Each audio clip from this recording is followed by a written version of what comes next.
Hello, everyone. Thank you so much for joining us today.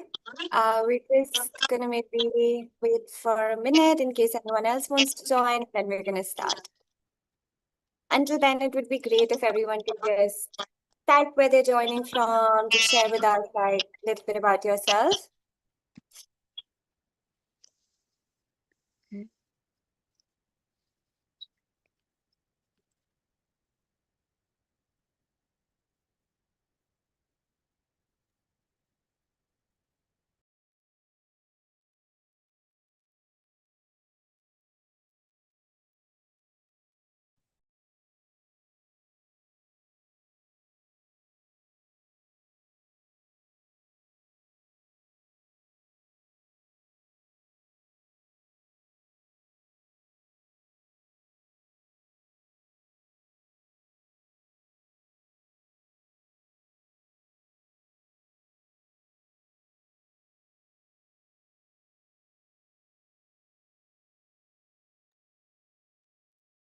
Okay, great. So we're also streaming on YouTube, but it's a private live stream, so it's not publicly available as of now, but just wanted to share that with everyone. So yeah, hello everyone, and welcome to Fire Chat number 2, which is Feminist Insights and Regional Exchanges on reclaiming menstrual dignity across Asia and the Pacific. My name is Ipsita, and I'm the Digital Communications Coordinator at IBPF ECOR. And I will be facilitating today's conversation. And I'm really grateful for all of you to join us from across different parts of the region and beyond. Also, first of all, happy Menstrual Hygiene Day. So today marks the Menstrual Hygiene Day. And before we begin, I really want to share something important.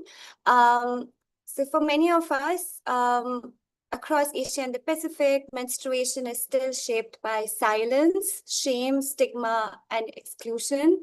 Conversations around periods of menstrual health are often hidden. Um, Treated as something embarrassing rather than something deeply connected to our health, dignity, autonomy, and rights. And while these conversations around menstrual health are growing, they're still often reduced to hygiene products alone. However, menstrual dignity is much more than about access to pads or menstrual hygiene products. It is about being able to move through world safely, confidently, and without shame. So it is about access to healthcare, accurate information, bodily autonomy, and participation. We also know that people most pushed to the margins are often the ones that are most excluded from this conversation, whether it's because of their gender identity, disability, displacement, conflict, or restrictive social norms. Through these conversations that we're trying to have today as well, we continue to see how menstrual health is often overlooked during humanitarian crisis, how harmful myths continue to shape these experience on how people experience their bodies and menstrual pain. Even recently, such as the conversation around PCOS, now that it's diagnosed as PMOS, finally made us rethink and science kind of rethink about how narrow we have an understanding of women's health. And therefore, it reminds us how important language, research, and lived experiences are in shaping healthcare systems and public understanding. Because the words we use matter. And so today's Fire Chat is really about creating that space for honest, community-led conversations, conversations that are rooted in lived experiences, care, dignity, and justice. So thank you everyone for joining us. And just a few housekeeping rules or a quick reminders before we begin. You can keep your video on if you want, but you please mute yourself when other people are talking. We encourage respectful and inclusive engagement throughout this session. We do recognize that everyone's experiences with menstruations is very different. So please engage with care, with openness. And while today's session is being live streamed, we would invite everyone to participate in ways that feels comfortable to them. So before we move into introductions, we've tried to keep today's conversation very interactive, and we would love your participation throughout the session. So feel free to write in the chat if you have any insights. We also have we will also open the floor in today's conversation, where we would love to hear more about your lived experiences, your context, anything that you want to share. So before we do that, we also want to share a Canva board that we have built, where we would love for you to share. Throughout this session, we'll be asking you to kind of reflect on one question: that what would a truly period-friendly world look like? And as you listen to today's stories and reflections, we would invite you to think about what are the kinds of future systems and communities that we collectively want to build. So you can add words, reflections, drawings, or short responses on the board throughout the session. And we will share that by the end of this conversation. So yeah, so it's already in the chats. Just feel free to join that Canva board, just write whatever you want. So I'm going to start now with our lovely panelists, our lovely speakers who've joined us today. So today's conversation will begin with a lightning round of storytelling from our incredible speakers. Each of them will share reflections from their own lived experiences and contexts. So with that, let's begin.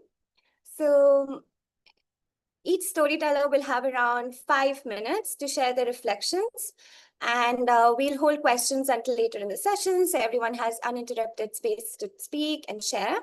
So first, I'm very happy to introduce Jenny. She her from Vietnam. Jenny is a Vietnamese SRHR advocate and is currently pursuing a Master's of Science in Global Health at the University of Geneva. She serves as the chairperson of YSNAP and youth representative of our own member association, VINAFPA. And for her work focuses a lot on youth empowerment, comprehensive sexuality education, and SRHR policy. Welcome, Jenny. So I would like to ask you the question that what does menstrual dignity look like in your community and context? So thank you, Ipsita, for your question. I'm really happy to be here as a panelist.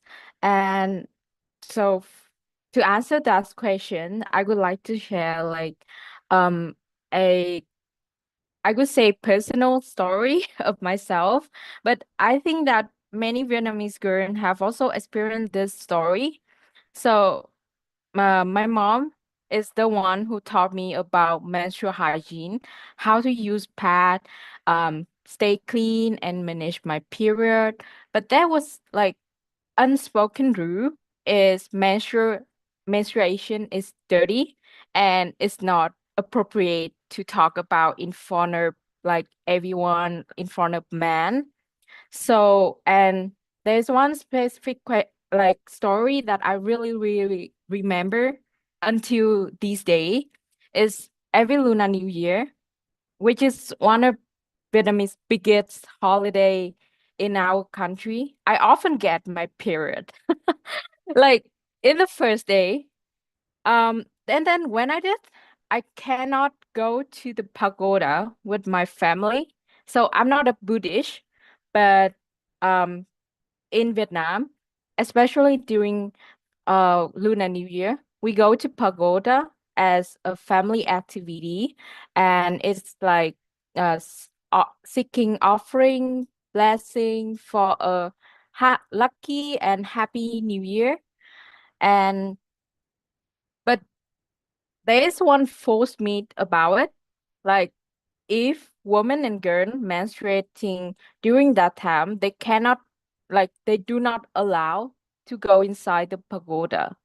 And at that time, I menstruating and I have my period. I will get like excluded from my family activity, and then I have to stay at home alone by myself in the first day of the Lunar New Year, and it's quite bad for me, quite sad for me because I don't want to be excluded from any family activities.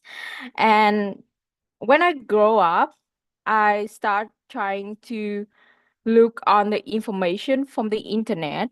And they say that isn't real because Buddhism say that pagoda is like for everyone. Buddhism has no rule like prohibit menstruated girl or woman go get inside the pagoda. That is all because the older generation feel menstruation is dirty, so they prohibit girls and women to go inside that. So and then I will move to another things. Growing up, I heard a lot of stories from my friend about a shame, a girls who accidentally dropped a pad in the class and felt embarrassment about it, feel humiliated about it, and girls who had to like put the pad in the pocket as fast as possible to hide it, to go into the bathroom. The embarrassment and the fear is being seen. It was everywhere. And because when I try to hide it, when I keep it away from conversation, it made me feel uncomfortable. Because when I have problem with my period, I cannot talk to anyone. The shame is like became a barrier to my own health. And today, as I advocate for Asaisha, I see the same pattern everywhere. But I also see girls refusing that silence, and that is where real change begin. So I think this conversation today is really matter for the futures and also for the present because menstrual dignity isn't just about hygiene or products. It's about whether girls can participate their own culture, their own family, and like their body. So thank you. That is my really short and my really um uh happy to share it. Thank you. Thank you. Thank you so much, Jenny, for sharing a very real experience that most of us have also felt growing up, like to be excluded from these kind of spaces when we started like menstruating, and that conversation, I think, really grounds us really well into how culture and different norms also play shape in terms of how we're menstruating on the control over young girls' bodies. Next, I will be moving to Rose. Rose is joining us from Mongolia. She's a youth member of our MA Mongolian Family Welfare Association, and she works on youth advocacy and sexual health and reproductive rights related initiatives. So welcome, Rose. Do share, what does menstrual dignity look like in your community and context? Hi everyone, my name is Rose and I'm from Mongolia. And today I just want to share about this common cultural misconception in my country. In my country, there's this understanding, like there's this thing of guys and men should be apart from women's problem, like whether it's giving birth, menstruation and stuff. And as I've been teaching and training young people on SRHR for years now, and whenever our organization um, has this training on schools, teachers and adults try to exclude boys from the conversation. Uh, and when menstruation is only discussed in private, misunderstanding grows in gap, I think, and stigma grows in that gap, and it becomes harder to treat menstruation as what it's actually is. And as we're trying, our organization is trying to include different, how do I say, segments of community over this years. And whenever we do training in schools, we try to include boys and girls together, and they learn about it more. And because it's not only like girls only problem, it's like human issue about like education, dignity, uh, and well-being. And like for me, like menstrual dignity is about like much more about products. You know, like yes, products are necessary, and without them nothing else works, I know, but dignity is also about feeling safe in our own body. And I remember like feeling weird and like kind of embarrassed because I realized some of the girls and like me experience periods really differently. Like mine comes with so much cramps and pain, and because I didn't have much information about it, uh, I felt it was like embarrassing thing, and just like Jenny said, it's dirty and bad thing. And yeah, dignity is also about feeling safe in our own body, and it's about having access to accurate information. And it's also about being able to ask questions without embarrassment.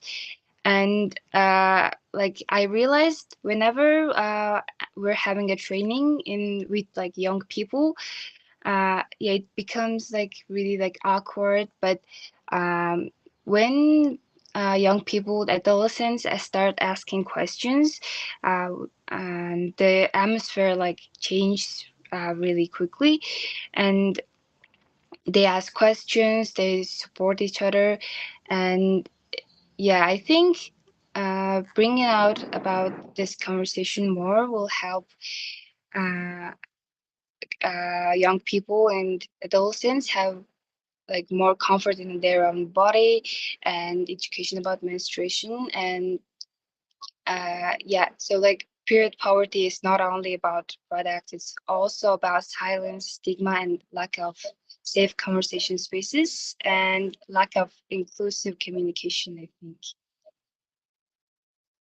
Yeah, I think that's all I want to share today. Thank you so much, Rose, for sharing really good insights on how these conversations are very important and they shape young people's everyday experiences and how we can also change that conversation in the classrooms. And that's where it should begin. So thank you so much for sharing really great insights on that. So next we are joined by Sinethi from Tonga. So Sinethi is a young SRHR advocate. She serves as the media representative of the Tonga Family Health Association Youth Steering Committee, which is part of Youth Oceans. She is currently a junior public nurse for reproductive health at the Ministry of Health in Tonga and mostly working with young people and single mothers. So welcome, Sinethi. And yeah, what Hi is everyone. great? So what is menstrual health and dignity look like in your context?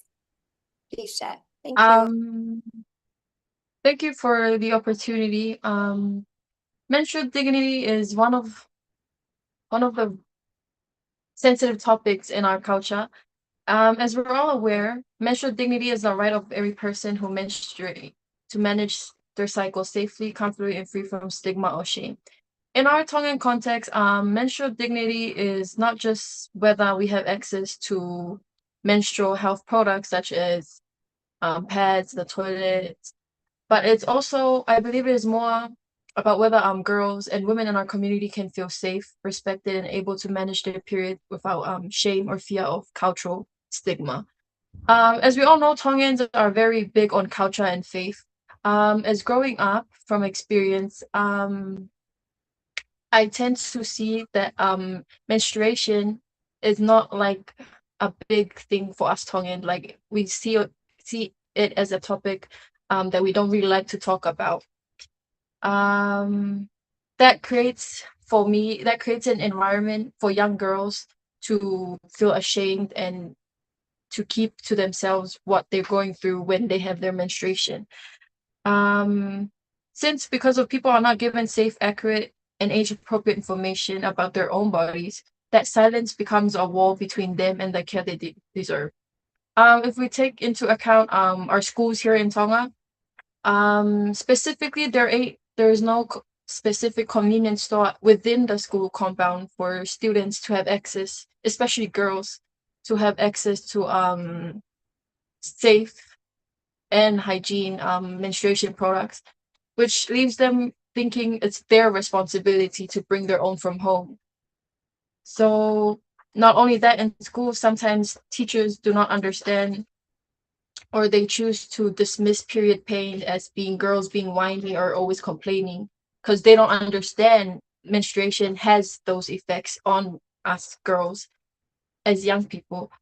And also in schools, we experience most time being teased by boys when we have our period accidents.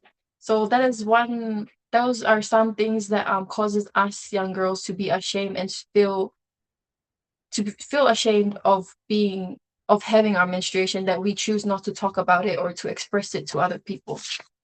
Um, this is where we believe CSE comes in handy, or yeah, CSE comes in handy and it should be something taught in our schools. So this would create a classroom where boys understand that menstruation is a natural part of life.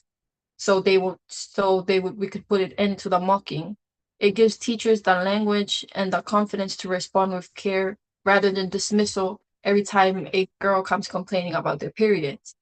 CSE is not about removing culture, I believe, but I believe it is about adding knowledge to our children so that they can live within their culture with dignity.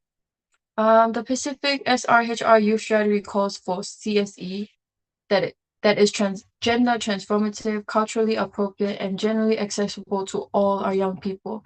I believe our school is a primary entry point for that work. But right now here in Tonga, many of our schools are falling short of that vision. So I hope this is something that could push schools here in Tonga to be more aware of, because our schools are environment where most of our young children learn a lot from. I think that is all from me for now, Milo. Thank you. Thank you so much, Suneti, for sharing these insights about, and your reflections really remind us how deeply culture, community, stigma intersect in these conversations around menstrual dignity. And it's very important that menstruation should not, it should never limit a person's ability to learn, work, lead, or participate fully in daily life. And your insights were really like reflective on how we can make or challenge these kind of stigma and exclusion. So thank you for sharing that.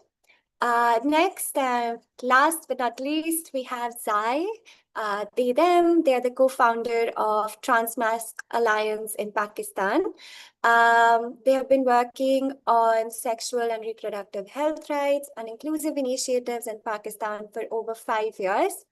Zai holds an MA in human rights from the global campus and is an alum of a US State Department exchange program. Thank you, Zai, for joining us. Welcome. And do share um, sorry, how does menstrual dignity look like in your context and community? Thank you. Hi, thank you, Ipsita, and thank you so much, everyone, for sharing their experiences and your story. It's really I feel like it's a very important story, and I with every one of your story, I actually felt very connected as well. So thank you so much for sharing. I think it's very relatable for me as well. But if I talk about my experience, I would say I have experienced all those things that you guys have experienced, but my experience was a bit different because I never feel like a woman. I do not feel like that I'm a woman. I don't experience womanhood like most of you do. So when we talk about periods and in the periods conversation, whenever I hear young women, young girls and women, I feel like I never felt comfortable in that. And that's why I start my story with, like, as a child I actually got my menstruation quite late, and I was in all girls schools. And of course I was masculine so much that people actually thought that I'm a man and I'm never going to get periods, and I was actually bullied for that I'm never going to get periods because I'm a man. And I so wanted to have my menstruation because I wanted to fit in with the women, until I had my puberty and I actually realized I never feel fit in the womanhood and with women. And I realized that I am a non-binary person. I actually don't even feel like a man either. And and I feel like that's where I feel like that we need to have a conversation about periods very inclusive. Like we need to talk about accessibility as well. Yes, in my country, periods, like buying periods product is still a luxury. You have to pay a luxury tax on it because it's not seen as essential. It's a very important, I feel like, thing that we need to acknowledge. But at the same time, I feel like we need to make the conversation around periods more inclusive as well. So, for example, I am someone who also experienced PMOS as well. So I know how painful it is during my menstruation to actually go for work. And because I am perceived as a masculine person, so people assume that I do not bleed. And my boss will be calling me, hey, when are you coming to deliver a workshop? And I was like, the only workshop I can deliver right now is actually in the toilet because I cannot get up for 4 days straight up from my bed. So that's my experience. And I feel like my experience is valid, and that's why I feel like it's important that now when we talk about menstruation, we talk about it much more inclusive way, because when people share their menstruation experience and they keep talking about that women and girls, only women and girls experience it, I mean, I feel that I'm excluded in that conversation, and people like me who are transmasculine, who are non-binary, who are born with the female body, because your biology, it does not change. It's still there. You still bleed, but your gender, it's different. So I think it's very important, and that's what work we do as well in Pakistan as well, that we actually work with the organizations who are working on sexual and reproductive health and right. We raise awareness about sexual and reproductive health and rights of non-binary people, and we want to like make the conversation around more inclusive, because we need to learn how we can talk about experiences without actually excluding certain people who also have those experiences but do not feel aligned with womanhood. So that's what I feel like. And I will always have problem with corporate putting big billboards with with women wearing pink and holding pads in their hands, because that actually exclude people like me who are huge in numbers. And that's what I feel like. So yeah, thank you. Thank you so much.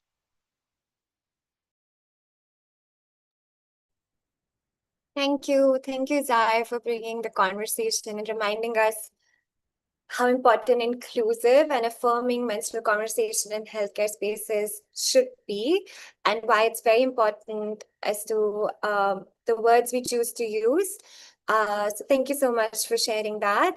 So yeah, thank you again to all our storytellers for sharing really great insights and setting the context of different and diverse experiences that they bring. So now we're going to move to a more interactive and a dynamic round. It's called a fishbowl conversation. So in the first round, I'm just going to quickly explain how it's going to go. So in the first round, our storytellers will respond to the reflections and share perspectives from their own experiences and context. I'm going to ask them a little bit more specific questions. And then in the second round, we're going to open up the conversation to all of you in the audience. So you can bring in your questions, reflections, themes, that you feel like, you relate to, you want to talk about.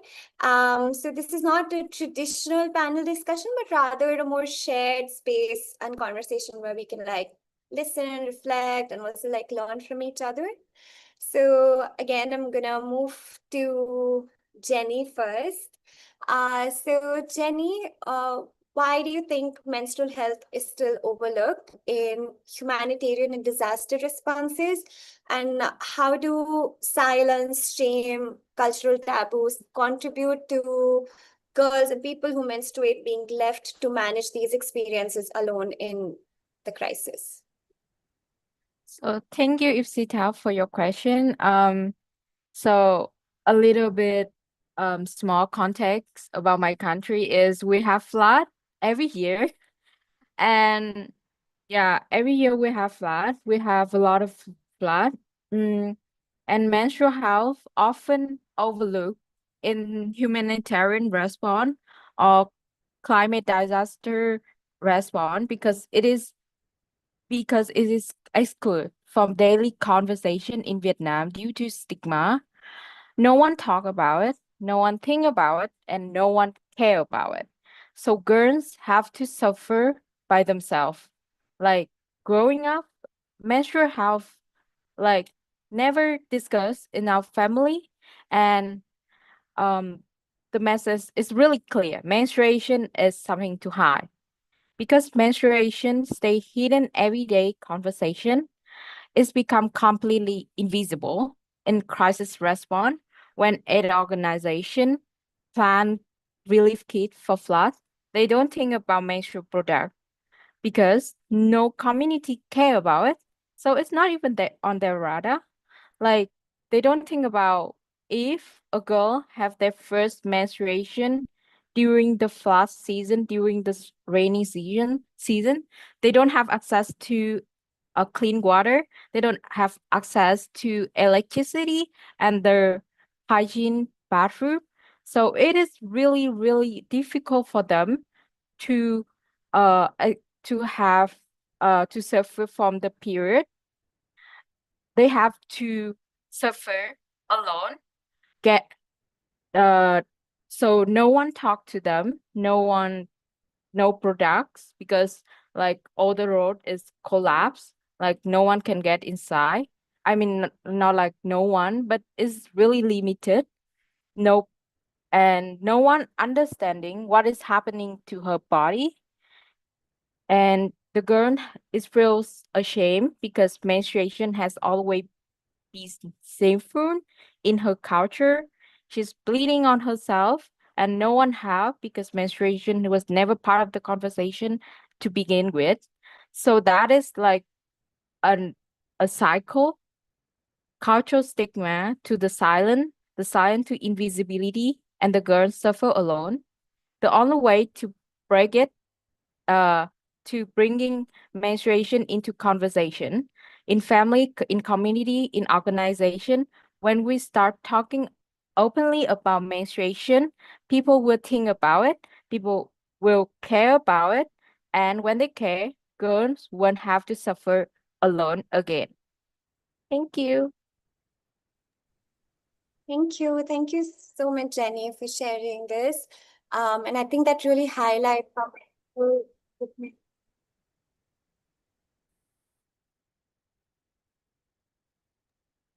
I don't know how sorry about that. I have no idea how that happened.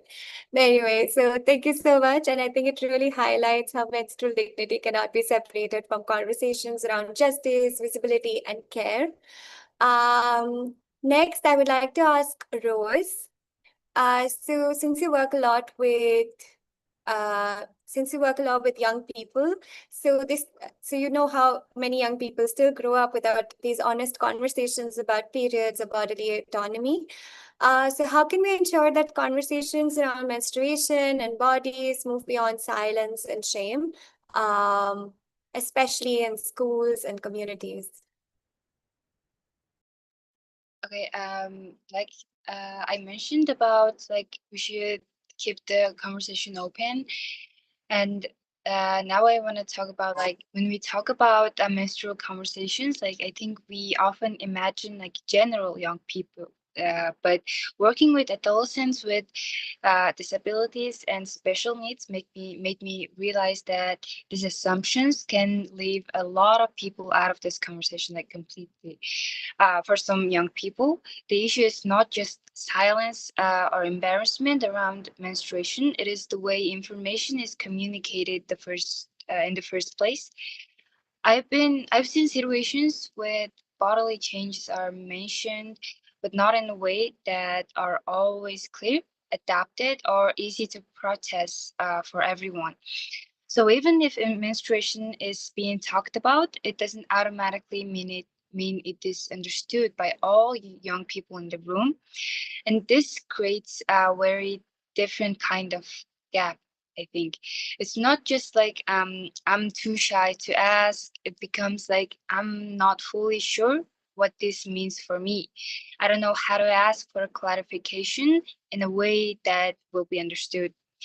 That's something I think is often missing in these conversations. So when we talk about improving menstrual health education, I don't think the focus should not only be about like openness or reducing shame, even though it's really important. I think we also need to focus on how accessible the conversation actually is, because the inclusion is not only about inviting everyone into the space, it is also making sure the information in the space works for different ways of understanding.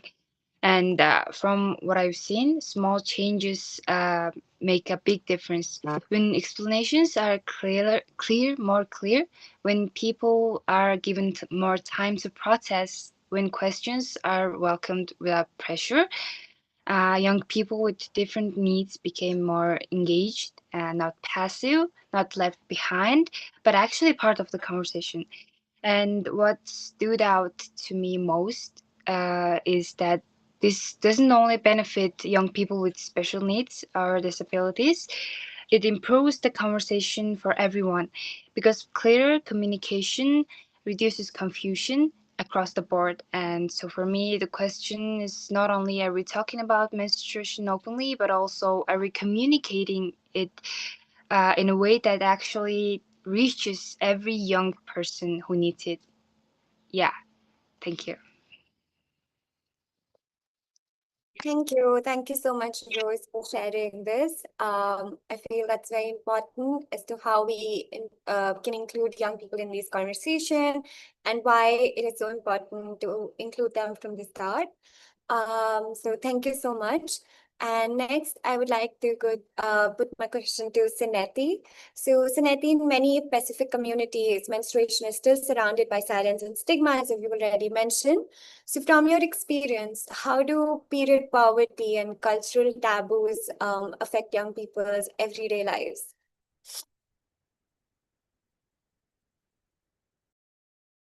Thank you for the question. As we all know, period or menstruation is not really a popular topic in our culture. It's a very taboo topic to us Tongans. And the impact it has in our Tongan, in our young children, especially us girls, it creates it becomes a barrier for us young people and also us girls to freely talk about what you want to know more about menstruation, because a lot of times all you for me growing up, I knew about menstruation from my mom. My mom taught me at a very young age, so I'm grateful for that. But from experience, working as a nurse, working for young people, especially young girls, approaching them, it's very hard for you to communicate with them because they in their mind they're already made they already know, they're like, oh, this is a topic I don't want to talk about because my parents don't talk about it, so why should I talk about it to a nurse, to someone else? So I feel like menstruation should be something we encourage at a very young age, with age appropriate. So they can be like, it could create like a safe environment. They should know that the environment we provide is safe for them to speak up about it concerning any issues that they want to know more about menstruation. Because menstruation is not just about your period. There are other areas that you could talk about that is affected by menstruation in your life. So I think it's important that it's not that I'm saying like we should change our culture and all that, but our culture should be tailored to provide a safe environment where our children could grow up feeling safe about talking about menstruation. I think that's all from me. Okay, thank you so much, Suneti, and for emphasizing as to how we can start the conversation, and especially in healthcare systems, and ensure that people feel comfortable having these conversation. Because again, it's a right. It's about like bringing that dignity and care to our everyday practice. So thank you so much for sharing that. Um, Next, I would like to again go to Zai. Zai, you were also spoken about how menstruation is often seen from or through a cisgender lens. So, what needs to change to make this menstrual health spaces more inclusive, affirming, accessible for gender diverse people? Like any ways on how we can make it more inclusive? Yeah, thank you.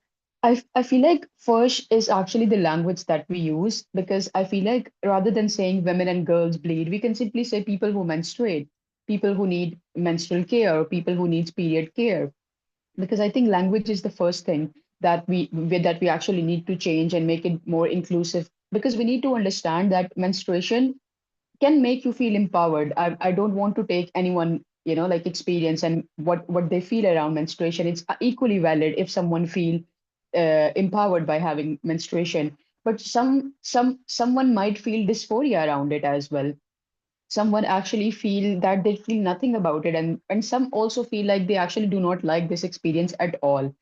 And I feel like the first thing that's why we need to do is actually make it more inclusive. So for example, if someone is talking about that, oh, I do not feel like a woman, but still I menstruate, it should be equally valid. It should be equally, like seen as like, oh yeah, your experience is also valid. You also go through cramps. You also go through everything that my body also go through. Because at the end of the day, our experiences are same. It's just like the way we talk about it, there we need to have a bit of empathy for people whose experiences are different. And also, like, we need to talk about how people who are differently able also experience menstruation as well, which is entirely a different thing that most of us do not actually talk about. So I feel like it's something that actually comes with empathy and actually genuine curiosity to be there for each other and to know about each other experience.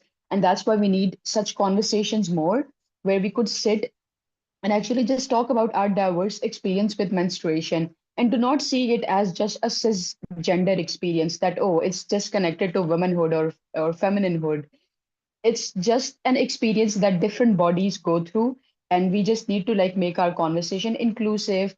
And even if our and also like at workplace as well, I feel like this is where we feel more excluded, and specifically at the toilet. So for example, if we have put the menstrual product in a female toilet, and someone who's a trans man who visibly look like a man, but they actually also experience menstruation as well, they cannot access that product because it's in a women toilet, but it's in a female toilet. So I feel like rather than like these small things, because sometimes I understand our intention is actually to like do something inclusive, but sometimes we also need to like maybe need more awareness about things, and like engage with more people as well who have different experience around things. And that's why I think even at workplace, or even at our university, school, colleges, or even like in the public, if we are seeing menstrual products are available, we have to make it more accessible, not just to people who are cisgender, but actually to people who just like do not align with womanhood and still experience it. And yeah, that's how I see it. But I just want to add here, because I think this also often happens that whenever we talk about diversity, sometimes it can be seen as that, oh, you are actually like excluding the experience, or actually marginalizing the womanhood, which I feel like it's not really a purpose. That's why I want to clarify it, because I feel like women who actually feel empowered and actually experience periods, their experiences and their relationship to periods is actually as valid as mine. So no one's experience is actually, like is like, like, I don't want to hijack the conversation, but I feel like we just need to make it more inclusive, and just like, like have more a bit of empathy for each other, because at the end of the day we all bleed. And I mean, of course, the people who are here talking about menstruation, so we just need to make it a accessible, comfortable experience for everyone. Yeah. Thank you so much, Zai, for sharing your experiences and really important insights as to how we can bring more visibility to the experiences uh, of people who are not typically like cisgendered. It's also very important to um, ensure that they are not, I mean, these conversations and these experiences that you have shared are not erased from mainstream menstrual conversation. I believe yeah, thank you so much for highlighting this and sharing really good examples as to how we can also make it very inclusive, and language is the first step. So thank you so much. Now, I would like to open the conversation to the audience, and I would like to, so I would like for any one of you to share any questions or reflections that you'd like to share. You can raise your hand, or you can simply write in the chat or unmute, and yeah, just keep adding. So yeah.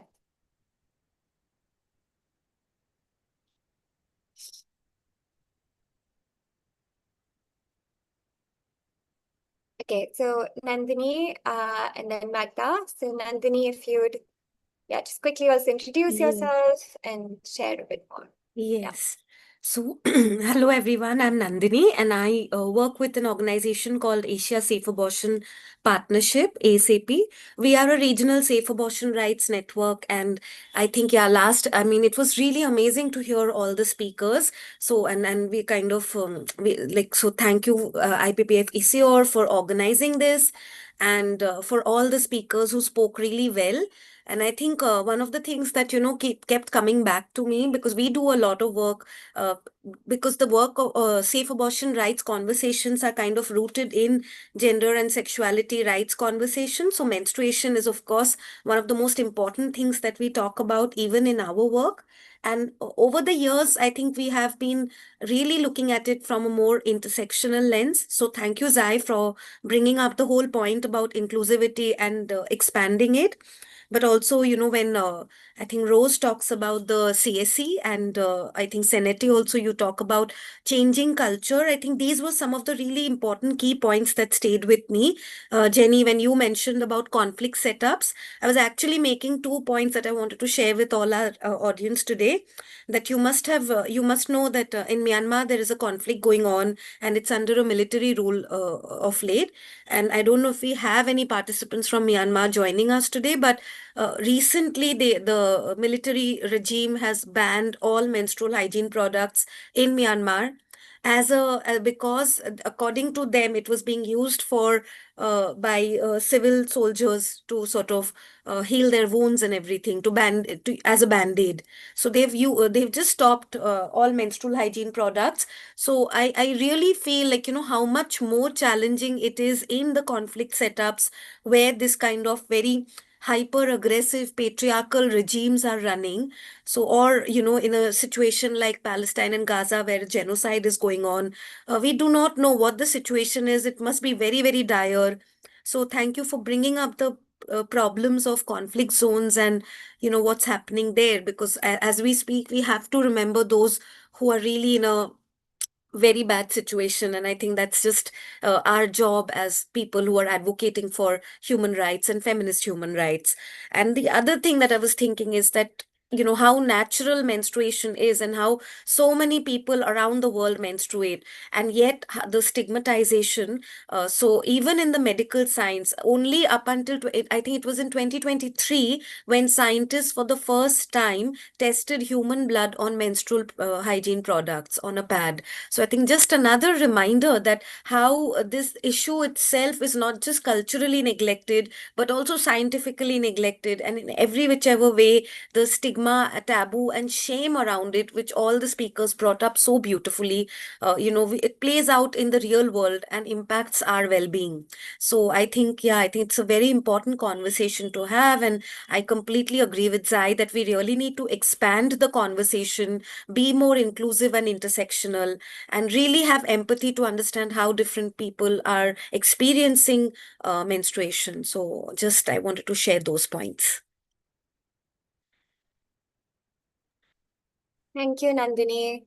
And yeah, thank you for sharing a little bit more about your work, and also like kind of going deeper into these conversations that we've had. And thank you so much. Magda, would you like to add? Yes, thank you. So, thank you so much for IPPFCR for organizing this. Thank you for Jenny, Saneti, Rose, and Zai for sharing your experiences. And I do really learn much from that experiences as well. And it deeply connected with my experience as well.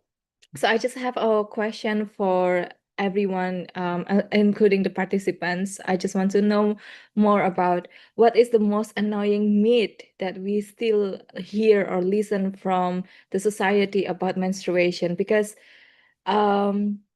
Up until now, I have a brother, and when we talk about menstruation, his face changed into like disgusted. So it's that's kind of myth that I'm still facing until now. It's not really about the words that being speak up, but also the gesture of people when they hear about menstruation. So I would like to know what is the most annoying myth of menstruation that you keep facing up until now?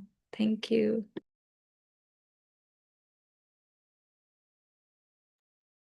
Um, Anyone who'd like to answer that? Neti, Jenny. So maybe I will like answer that. For me, so the really annoying for me is even my mom stay really silent to talk about it if they some male around us. Like if we talk with each other, then it's okay, it's fine. But if I talk with her during family dinner, family gathering, then she will be like, "Oh, what are you talking about? It is so dirty. You cannot talk it like in front of everyone like that. It is a shame. It is like something you need to hide." And then, but at that time, I'm really like painful because of the crime, and I say to my mom, "Mom, please, I need to go home because I have my menstruation. I on period now. I need pads." And then she's like, "No, what are you talking about?" And she like completely ignore me. That is like a really um like really make me feel sad. And at that time I was really young, and I was feel bad about myself because bringing menstrual hygiene, menstrual health in a big conversation with my family. So I think the myth about menstruation is dirty, menstruation is something to hide, is the thing that I feel really annoyed about it. Thanks, Jenny. Would Can I anyone add else? something? Yeah, please. Yeah. I feel like whatever everyone is sharing, I also like brought up like feeling this shame and everything around it. And I feel like, and also like I come from a culture where you also do not talk about periods. It's across South Asia. I feel like it's the same culture. It's just the religion and culture a bit changes, but the rest remain the same. But I feel like I have never thought that I will get shamed on my cramps at a progressive space as well. So what has happened? I was actually sitting at a workplace with bunch of like men and women, different inclusive people who were like very progressive and all. And I was having cramps and I was like, oh, I think I need to go home. And they were like, no, no, no, sit, we're just having chat right now. And there a guy said it to me that you look like a man, you are so strong, stop crying like a woman that you're having periods. And I'm like, I have PMOS, of course. My cramps are really painful for me to actually tolerate. And it's a myth that we think that if people who are born female and they look masculine, so they are a man, and they identify as masculine or even a man, they do not experience cramps. Like people think that it just suddenly go away, which is not how it works. Even trans men who actually transition entirely, they also experience cramps and really painful cramps. So I feel like that's something that really annoys me, that even the sexism that people casually do, and they think that they can make me feel great about my masculinity, but by actually like making a woman feel inferior in front of me is really doesn't make sense, because they do not understand. I also brought up as a woman, so I understand their experiences. So I think that's something that really annoys me. It really annoys me. Thank you for sharing that, Jan. It's kind of, yeah, it's bizarre how we have these gender norms and how we're expected to perform them constantly in whatever role, like, however we identify as, and we're still expected to be masculine or be feminine, and how that itself is ranked accordingly. So, Sanati, would you like to add anything? Rose, anyone else? No? I I want to add something.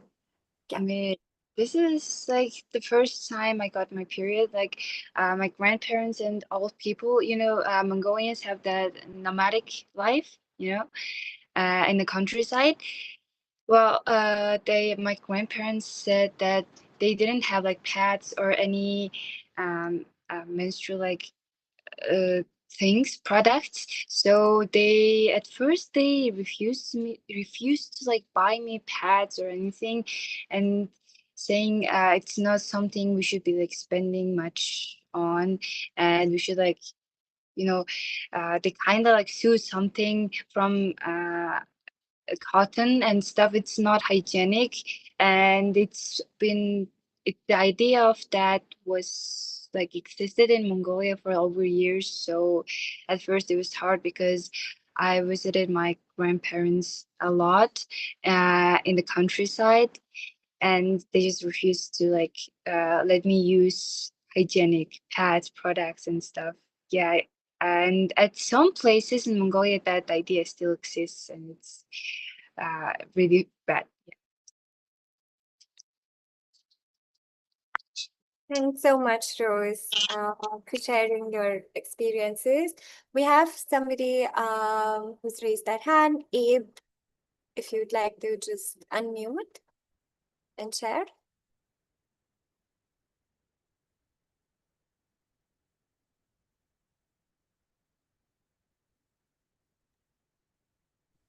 Hi, hello. Do you guys hear me from here? Okay, thank you. I'm sorry. I'll just turn off my video camera because my internet is unlimited. And first of all, I'm thank you for the percentage for all the experience that you share, and that is very important for us as as an MA. And for information, I'm Api from KIFA, Kiribati Family Health Association, and I'm a youth officer. And I'm really interested for your experience that you share to us that for about the menstruations and menstrual dignity. And that is one of the challenge for the young people, especially in the Pacific, because it's one of the as a sensitive topics as well through the taboo conversation about sexual reproductive health and right as well. And for your experience, it's very helpful for us in terms of to take note some of your work that's very good for the people and the young people that you work with, and especially during the humanitarians and disasters things. And then we know that because we have a lot of different disasters that we have and facing in our country, and I think administration is very the top one that can be affected the young girls, especially women, during the drought or the rising sea levels or the water is become a blackish or something. There's, and that's why I think it is important for us to understand. So how can be to help young people, and especially for women, in terms of to provide a very good quality dignity kit and something like that you guys mentioned. And for your information as well, so menstrual menstruation is also about is really, you can't talk about it in my country because it's very sensitive, and it's very like, some young girls are really shy and shame. They will talk about in a public or maybe during the discussion. And that's the same issues and challenges you guys share. But I think it is very, I think it's one of the takeaway from you guys for your experience is about talking about it. It is very important to talk about it and to put in our integrated CSC or SRHR trainings, and and awareness for the young people, especially not only for the young people but also for the community members and the parent as well. Because for those people, they can support young girls and also young people to be understood and to understand and to support them because it's normal. It's all about our party. And when we're talking menstrual dignity is all about hygiene, all about comfortable for the young girls. And I know because in school there's a lack of awareness on that, and that's why we're trying to do it a school visit program in the schools, because we know some toilets, some bathroom for the students, they are not really good for young girls. They just like, it means like they're not provide something for the young girls, because menstruation is, people think about as a woman and young girls businesses, but I think it's not. It is all our responsibility, responsible for that, to keep the information to guideline, and also to keep people to understand it is very important to young girls and women to be aware, and to support them. That is very important to be having, this conversation, and also to talk about it in a community, in a family, and also in the work and in school as well. Thank you. Thanks for sharing that and bringing in your perspectives and experiences, and how we can ensure that, young people can be part of the conversation, and kind of echoing what already other speakers have shared with us. So thank you so much for sharing those insights. Next, I would like to ask Trashti to join. Hi. Yes. Hello. Yes, Hello. yes. Yeah. Yeah, we can Okay. hear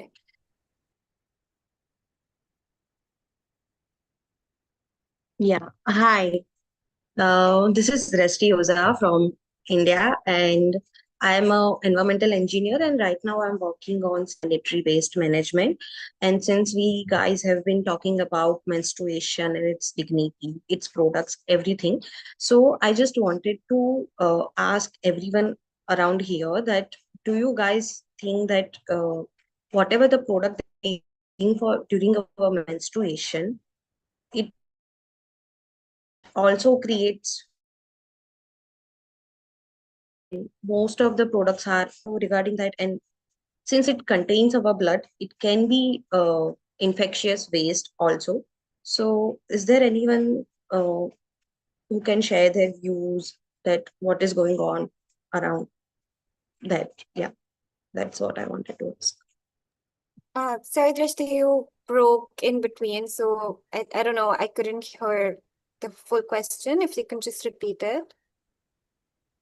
Okay. I have been working with sanitary waste for 2 years now, but uh, that is also in India. And I was wondering that if anyone around the corner that we have today here with us has anything to say about that, since the menstrual products that mostly are being used are single-use things, and it also contains our blood, so it is kind of a infectious waste. So what are the practices that people are using for the disposal of that menstrual product, and do you think that it can create a problem or not? That is what I am trying to understand, since I don't get to ask this kind of questions to everyone. Yeah. Yeah, thank you. Thank you, Drishti. Would anyone like to answer from the Yeah, speaker? I think I can, if that's okay. Yeah, please go Yeah, ahead. okay. So I think very interesting question, and I feel like we all have been talking about it, that how the products it has, it's actually not good for your health, because the chemicals that these companies are using, and on top of that the plastic that they are using, and you actually use it at the most sensitive body area of your body. So yes, there is already conversation going on, and there are paths that are actually environment friendly that people can use. I actually switched to menstrual cup recently, and it's actually very hard for me because of my dysphoria. I do not want to insert anything in my body, but I realize that it is good for environment as well, and it's also like in the weather I am right now, using pads is actually like it makes you like very uncomfortable. So I actually switched to menstrual cup, and I highly recommend it to people. It's safe. It's environment friendly as well, and it does not produce waste as well. You can actually reuse it again and again. Of course, you have to like make sure that it's clean every time. You have to take care of these things. but I feel like I definitely recommend it to people. But of course, at the end of the day, we cannot dictate these things because these are very personal experiences, and sometimes people might not be comfortable using certain things. For example, my sisters, they actually switched to menstrual cup, and they were asking me to switch it as well. But for me, it was more connected with dysphoria, that I do not want to insert anything in my body. But when I realized the climate here is very, like not friendly for me to use pads, I was having itching. I was having, and even my other friends, they also talk about it, that how sometimes they experience itching, they experience discomfort due to these pads and the chemicals that they are putting in it. So I feel like it's, if you can do it, switch to menstrual cup, or maybe go for the pure cotton environment friendly pads that are actually disposable. So, but it's something that you have to do yourself because governments are not interested in it. Corporates are not interested in your health. It's something that you have to like make yourself aware and switch it yourself. So yeah. Thank you so much, Sai. Would anyone Thank you. else like to add anything? Do you want to say something, Drishti, please? No, no, no. I was just saying thank you. Yeah. Yeah. I think, yeah, so I think a lot of people have been switching to more sustainable products, but still, I think the answer to the waste management of the overall, like how it's being disposed of, is something, yeah, I think I do not have much knowledge about it, but I feel if anyone else has anything that works in their context, yeah, Nandini. Yeah, no, I think I just wanted to reiterate. I think Zai has actually covered the points really well, but just reiterate that the onus of, like it should be a individual thing also, but we have to also look at the structural issues that the waste management and climate change and all of this is not an individual issue. I think it's also like high time we realize that, paper straws and the disposable whatever the reusable bottles are not going to save us.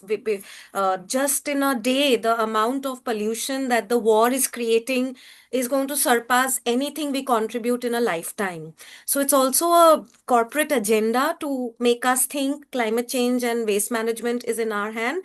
Yes, to some extent it is, and we can do our bit. I'm not taking away from that, but just to see the big picture, that the big picture is that while we are speaking about this and having this conversation, there are millions and millions of women and people who do not have access to menstrual hygiene products of any kind. Forget pads, menstrual cups, paper cloth, or anything. They are in refugee camps, they are in displaced areas, they are in conflict zones.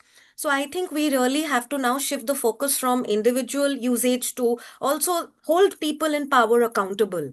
We are talking about period poverty, we are talking about period taxes and all of this. Then why not that create a safe period, dignified period environment in whichever countries we are in? So hold those in power accountable, because we are all sort of contributing to nation building and global world building. So why is the people in power still putting the onus back on us and not really stepping up to do their bit? So I would say, like, look at the big picture. So that's just one my contribution. Yeah.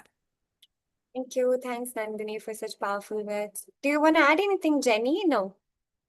Yeah, I would say about like because we talk about menstruation products, and I want to share like a really like personal story of mine.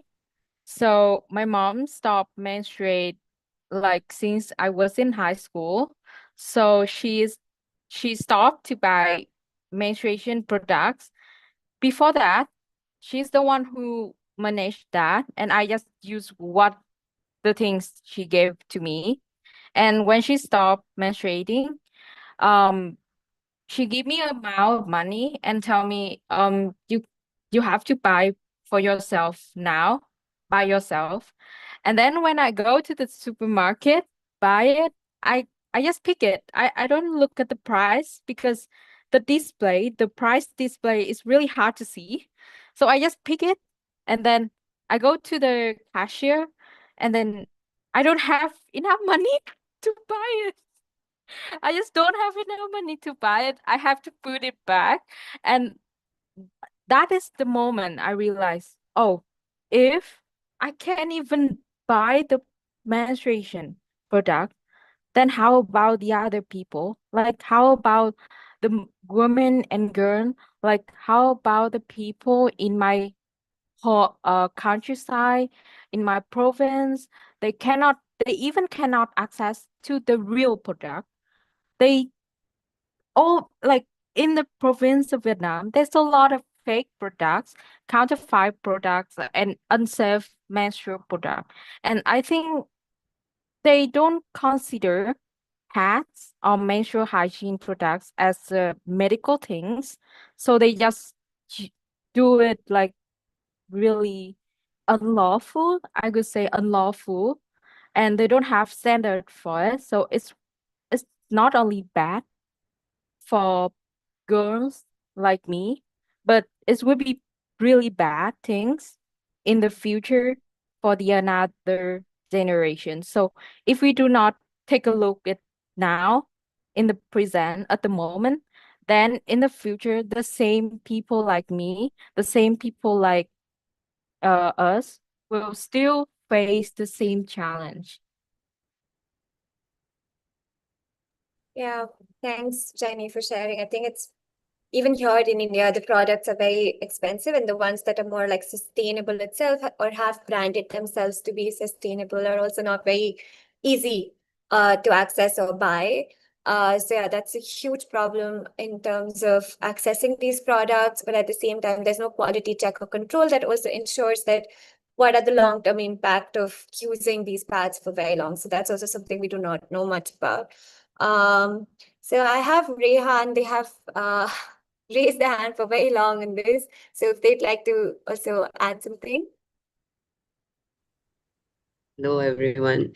I have been listening to all of you and learning a lot. Thank you all for sharing your experiences and knowledge.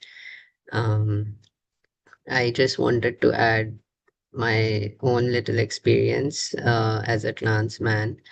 I am on HRT, which is hormone replacement therapy. So that stops my period, and it stopped after a few shots of testosterone.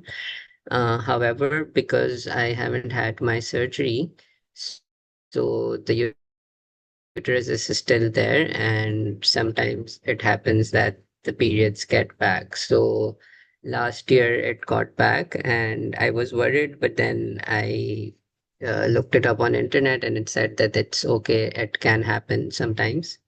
So after like 2 years of being on HRT, I was very comfortable and there was no dysphoria, like way less dysphoria because of that. But when the periods came, it was way harder for me to manage because I was out of practice and living with family. I've been pushing them to, use he, him pronouns for me, etc. So it was not like I did not want to share with them that, I'm having my periods. So in a way, it was like that shame and taboo kind of came back where I was the one, hiding it more than I would have when I was presenting cis. So yeah, just wanted to add a little bit of that experience and share it with you all. Yeah, thank you. Thanks so much for sharing that and being so honest about your journey and how your, the different challenges and barriers that you're facing as well. So thank you so much for sharing. Would Thank anyone you. like to share anything? Like, Zai, would you like to kind of, I don't know, just add to it or? Yeah. Yeah, no, I think Ray, because shared his personal experience. So I think that really sums up everything. I don't need to add anything. And thank you for sharing the experience. And like that's something that we all, people who present masculine or even are trans men, we go through this thing that I feel like because we experience puberty twice, so we experience like everything related to menstruation, sexuality, everything. I feel like twice, which means like we have to go through the experience again and again, and every time it's unique and it's different. And I think the only thing that we required from our allies and people who support us is just to like listen to our experience and be empathetic and kind and like practice like more inclusive conversation, and that's it. But actually, I wanted to add something related to flood and the menstruation, because I think Nandini mentioned it, and I feel like she raised really good points. I really love when she talked about that we should not like just like see it as an individual guilt, but we actually need to corporate make them accountable as well. And I feel like that was a really good point. But what I wanted to add is like our experience when we were distributing menstruation kits in the flood affected areas. So we were having this conversation that should we actually like provide like eco-friendly pads? And the thing is, eco-friendly pads are more expensive compared to general pads that we can provide to population. And we also had to provide in bulk as well, because the floods in Pakistan, they were really catastrophic. It's really bad. And women, they did not have like, because most of them in the rural areas actually use cloth, and they did not have cloth. And we cannot go in the communities and ask them to switch to menstrual cup. They're like, oh, our men aren't, they're not going to allow us to insert anything in our body. So it was very sort of like a experience where we feel like that, oh, we have to educate people about climate because we think that we know better. But the communities actually sometimes they have their own reasons to actually not accept certain things. They might take the pads that has plastic and chemical and all of that instead of cloth, but they might not be, you know, like interested in going for like menstruation cups. And eco-friendly pads are expensive, so when you are doing relief work, it's really hard to buy. So if some of you actually work for like small enterprises that are actually making pads, like just make sure that if you are working with them or doing any collaboration, just make sure that they get much more accessible and cheaper, so that if we are doing flood work, we would be able to like just buy it simply and give it to people. And there the corporate accountability things come in. So yeah, that's just I wanted to add. But thank you so much, everyone. It's lovely talking to all of you. Thank you so much. And with that, I would move to the end of our session. So we're going to also, we've been adding a lot. I went through the Canva board and people have been adding quite a lot of different things in it. So Natasha, if we could just share that as to how it looks right now.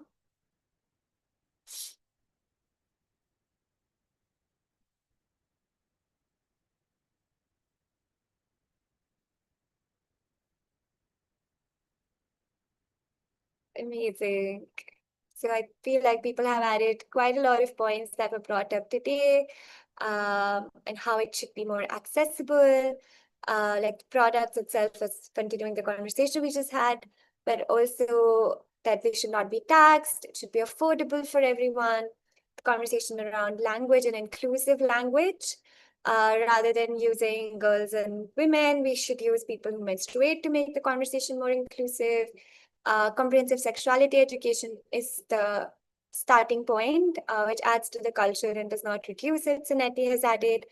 So yeah, just a lot of conversations that we've had. And thank you so much for adding to this Canva board. We would share it across as well after the session on different social media platforms. But also, if you want to add anything else today, feel free to add it. The link is already in the chat. And with that, I would just quickly again go back to our speakers and would just like to invite them to share one final takeaway, reflection, hope that they're leaving us with today. So just like one sentence, one word before we close the session. So, Zai, would you like to go? Yeah, sure. Yeah, I think my reflection would be like, I think it's rare when you because we all live in our bubbles, and it's rare when we actually sit with our cisgender allies as well and actually talk about their experiences. Although we actually experience their experiences as well, and our experiences are different, but at the same time, when we sit together, we actually realize that the problems are exactly same that we all are facing. So, for example, Jenny, Rose, everyone talking about their community experience. I feel like it was relatable for me, even though we all are in different countries. And I feel like the reflection would be that wherever we are, whoever we are, at the end of the day, our problems are same. So when we think that, oh, we are so different, maybe if we talk about like have these conversation more, we realize that our problems are actually similar, maybe with a bit of like differences and nuances, but feel like that's really insightful, and it was lovely talking to all of you and like sharing, listening to your experience. It was very knowledgeable. Thank you so much. Thank you. Jenny, would you like to add? Yeah, thank you all for joining us. And I really, really enjoy hearing of the opinion of the stories. And it's just a really rare opportunity for me to listen to everyone's story and everyone's perspective. So I can expand my knowledge and also expand my view. And um something that I really hope after these sections is I hope that I have enough money to buy menstrual product. But beside that, I hope that every girl, um, like myself, every girl, they can freely talk about menstruation. They can know their body. They can understand it, and I hope that is will be normalized in the future. Thank you all for joining. Thanks so much, Jenny. Rose, would you also like to share a little bit? You're on mute. You're on mute. I'm sorry. Oh, sorry about that. Okay, thank you so much for everyone for joining today's discussion. It was such a great experience for me to like share my experiences and opinions, and also like listen to everybody's like different perspectives, and also same struggles, issues, and it was such a great experience, and I'm looking forward for more discussions like this. Yeah, thank you. Thanks so much, Rose. Unfortunately, Panetti had to drop off due to some emergency, but she did say that comprehensive sexuality education adds to the culture and it does not reduce it. And she would want all like women and girls in her village and all those who are menstruating to be able to freely talk about periods without any stigma and shame. So yeah.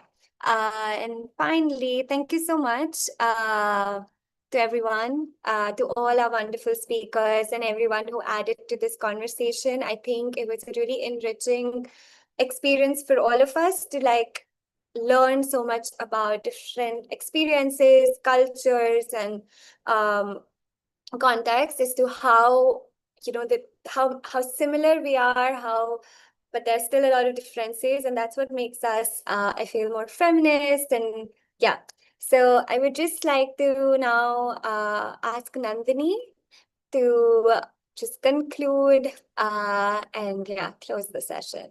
Thank you Yeah, so thank you. Thank you so much, Ipsita. One again, thanks to Natasha, Ipsita for organizing this, to all the speakers, Jenny, Rose, Sinetti, Zai, for the amazing points you made, and for everyone who contributed also during the discussions.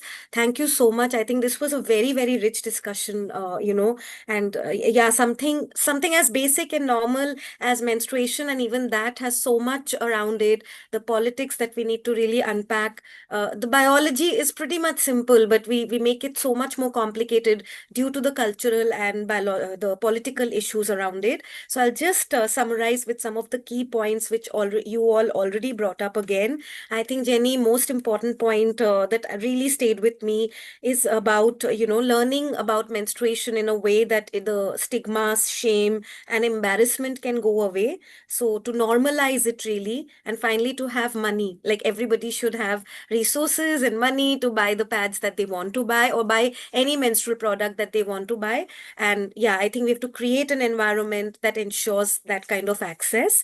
Rose, I think, again, very, very important points. And even though you started in Mongolia sharing that how men and boys are also considered to be important part of learning about girls and women and their journeys and their bodies, but still I think there is so much more to be done to address the stigma, shame around this. and to include information around menstruation that is not just limited to women and girls, but also is given to men and boys. And I think for me, the key takeaway was when you said that dignity is feeling safe even in your own body. So I think you really expanded what dignity means to me today. So thank you for that, Rose. And of course, Seneti and Ipsita also brought up the point. There were lots of important things that Seneti mentioned, but particularly how culture and faith is very, very important in Tonga. But the need to have comprehensive sexuality education right at the school level, which is the entry point into young people's lives. And that culture, CSE adds to culture, does not take away from it. So I think that was also my takeaway, and Ipsita also mentioned it. So that was really good. Zai, again, you have added so many important points, and I cannot even like say, and so much of this is actually intersectional, because when we started talking about abortions, we also started in making sure that the language changes, becomes more gender neutral.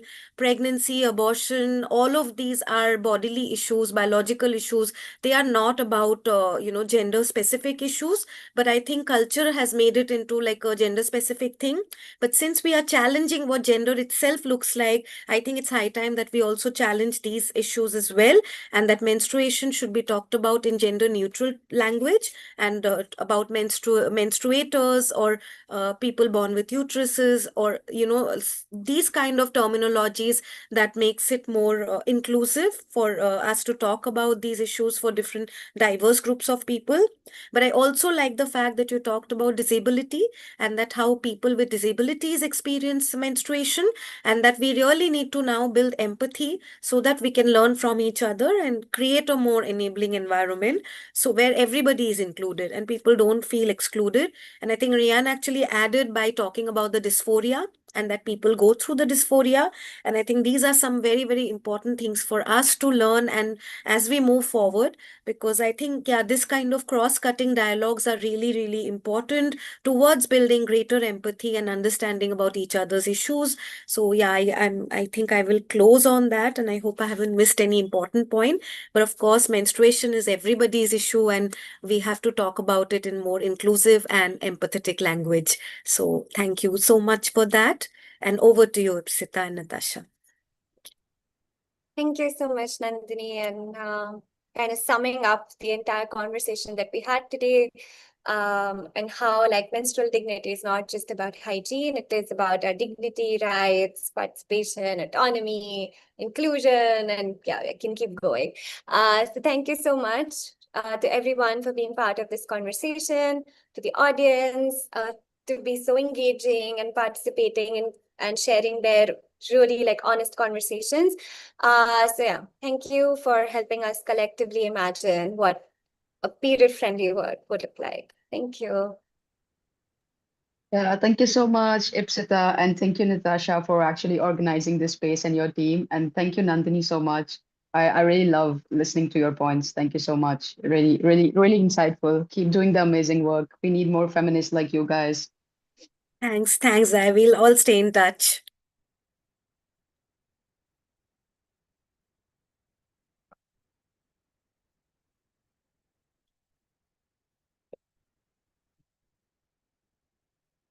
Thank you.